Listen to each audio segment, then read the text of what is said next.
मी मृणाली पिळणकर. तुम्ही पाहत आहात LS मराठी. घेऊयात काही महत्त्वाच्या बातम्यांचा सुपरफास्ट आढावा. अशोक खरातने पहिला खून 2007 मध्ये पत्रकार बाळू तुपेचा केला. आमदार जितेंद्र आव्हाडांचा आरोप. खरातला वाचवण्यासाठी पोलिसांनी 2 कोटी घेतले, त्याचं काय करायचं? आव्हाडांचा सवाल. विविध महामंडळांच्या योजना एकत्रित करून लाडक्या बहिणींना व्यवसाय सुरू करण्यासाठी अर्थसहाय्य देणार. पात्र महिलांना बिनव्याजी कर्ज मिळणार. मुख्यमंत्री फडणवीसांची घोषणा.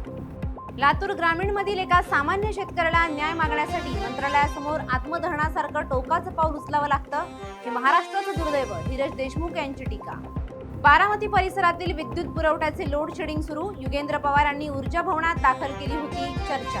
कॅप्टन अशोक खरातचे धागेदोरे आता पनवेलपर्यंत. पनवेलमध्ये मुलीच्या नावावर कोट्यवधींची संपत्ती. खरातचा पाय आणखी खोलात जाण्याची शक्यता. नांदेडमध्ये ऊस बिलाच्या मागणीसाठी शेतकऱ्यांचं आंदोलन. 3 महिन्यांचा विलंब झाल्यामुळे प्रलंबित रक्कम 15% व्याजासह शेतकऱ्यांना द्यावी. ऊस उत्पादक शेतकरी समितीच्या वतीनं मागणी.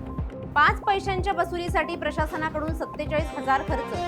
1993 मध्ये एका बस कंडक्टरवर 1.15 पैशाचा तिकीट 1.10 पैशाला विकल्याचा आरोप. अमरावतीत नेत्र विभागात कचऱ्याचं साम्राज्य. जिल्हा सामान्य रुग्णालयातील स्वच्छतेचा प्रश्न ऐरणीवर. रुग्णालयावर तात्काळ कारवाई करा. रुग्णांच्या नातेवाईकांची मागणी.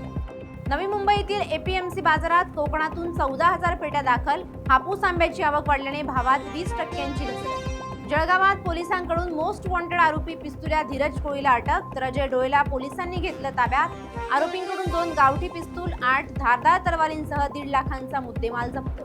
या होत्या आताच्या घडीच्या काही महत्त्वाच्या बातम्या. अशाच महत्त्वाच्या बातम्यांसाठी पाहत रहा LS मराठी.